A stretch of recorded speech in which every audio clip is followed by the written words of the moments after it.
Greetings, everybody. Out to sea, day 45, alcohol-free. It's been hard to get privacy, so here we are in the car again. So, the Suboxone Detox. I had planned on starting a few days ago on February 1st. It hasn't gone exactly as planned. I'm staying in a really rural part of Colorado with my wife and little boy on a farm, and it's a small duplex, essentially, and there's a family who rented out the spot next to us, and we got to know them. They have 2 young kids, and so it's been really nice hanging out with them, and my little boy having some kids to play with.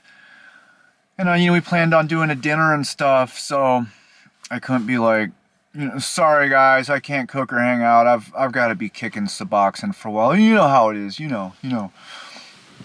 So it's just embarrassing, So a little setback there. It looks like I'm gonna be able to get this started on the 9th. So just keeping the dose low and trying to get mentally prepared. And honestly, I've been getting in my head about this and getting scared. Thinking about all these other health problems I have that in a perfect world would be dealt with before the Suboxone Detox, such as my dental nightmare and, my chronic back and neck pain and all the other stuff that give me reason to want to stay on the Suboxone. It makes it feel like it's an insurmountable thing, but then I have to remember to take a breath and one step at a time, and hopefully everything falls into place. And so as I'm kind of getting in my head about this, I've been asking myself, should I get involved in 12-step again? Because I would like to have some support. And the thing about 12-step, it's the only thing I've found in this society that's free and a place where you can go where you're going to get a legitimate pat on the back for staying sober, and people really get it. But it's also a place of great dysfunction, being that it's a community of struggling addicts. So I'm going to go over some of my history with the 12-step program and why I have a bad taste in my mouth regarding it, and why I'm really wondering if I should bother trying it again. Because one of the cliches in the 12-step program is that the definition of psychosis is doing the same thing over and over and expecting different results. And I feel like that's the experience I've had with 12-step. I keep going to it. It keeps not working. And sometimes I really get myself into some bad trouble going to these meetings. So when I first got sober, when I was 23, when I went to Thunderbird treatment in South Seattle, I was in Detox, RCKC, old school Seattle Detox and the CD. I was there for a month, which is abnormal. They're like, we're going to keep you here until you get into treatment, because they didn't want to lose me to the streets again.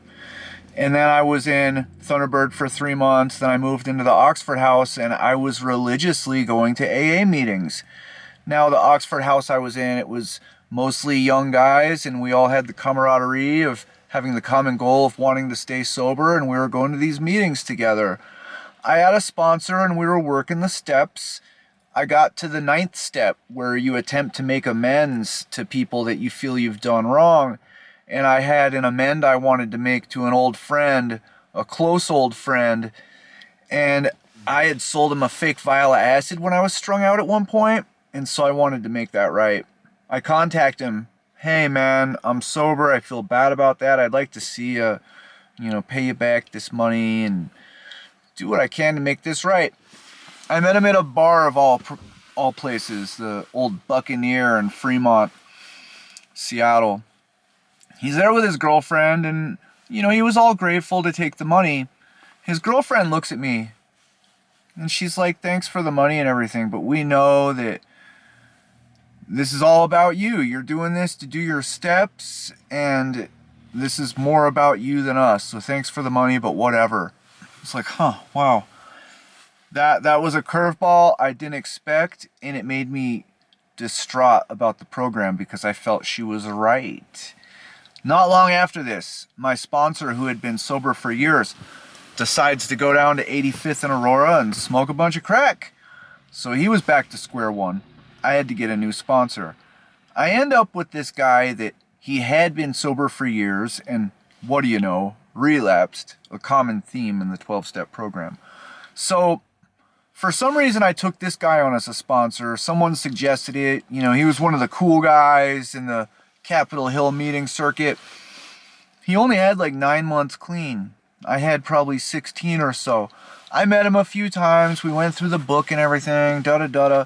This guy disappears off of the face of the planet. And not just to me, but everyone in the 12-step program disappeared.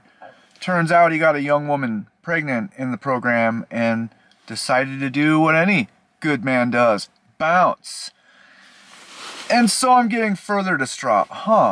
Why in the world would I take advice from someone like this? I would never do something like that. You know, these people are scumbags. I gave it another shot. I got another sponsor. This guy who had come out from Detroit. He had 5 years sober, the first 2 of which were in prison. And this guy was, doing well financially. He had a BMW. He had a nice apartment up on Capitol Hill. Turns out he was involved in setting up cell towers. So I got close with this guy. We're hanging out. He went and had a dental procedure. He had some oral surgery. They gave him a 30-count bottle of 5 milligram oxys. That was all it took. We start doing heroin and cocaine together. This guy calls me over to his apartment one time. He's all freaked out. Turns out he's in a cocaine psychosis. He trusted me. He was convinced there was someone in the apartment. He was hiding in his room. 3 months after he got that bottle of pills from the dentist, he was in the ICU of Harborview having his left buttock removed. He'd been muscling heroin and coke into his left butt cheek, and it got badly infected. They had to remove most of it. He was joking about having a Hollywood bubble butt installed. You know, he had plastic surgery on his ass from muscling dope. After that, I pretty much gave up on the 12-step program and did so for many, many years. After that, I ended up on Suboxone for years, then found Ibogaine, and it wasn't until after I let go of the whole Ibogaine world that I've been given 12-step, a fair shake from time to time. Now, last year, I did try some Zoom NA meetings, and I actually found I like doing the meetings through Zoom. If someone starts going off on some tangent, you can mute it. If you don't feel like showing your face, you don't have to show it. You don't have to spend hours going to a meeting, getting back from the meeting. Also, I'm thinking to myself, if it becomes apparent that I'm going to be too sick to stay home around my little boy and wife, I'm going to have to go to a detox program. I think I'm going to be able to muscle through this and not just be flopping around. But if that does turn out to be the case, I'm going to have to go somewhere. I called up a detox in a little town like 20 miles from us in Durango and started asking questions like, I'm coming off Suboxone. How does this work? What do you do? The woman says, well, we're a social detox. We don't have meds, and we're going to have to take your shoelaces and your hoodie string and your belt. I was like, whoa. Social detox? This is new to me. What are you talking about? I've never considered detox a social thing. And what do you mean you don't have meds? What do you do for the people coming off alcohol and benzos that having seizures and dying is a very real possibility? And not medicating people coming off opioids, that's not viable. And she's like, well, you can go to the ER, and if they're willing to prescribe you something, you can give it to us, and we'll divvy it out to you. It's like, I guess that makes a little bit more sense. I started asking a little bit more. It's like, this doesn't sound very serious. Is this a shelter? Are people just kind of coming and going as they please? And she essentially said, yes, it is. So this doesn't sound like a viable option. I'm going to have to look around a little bit further.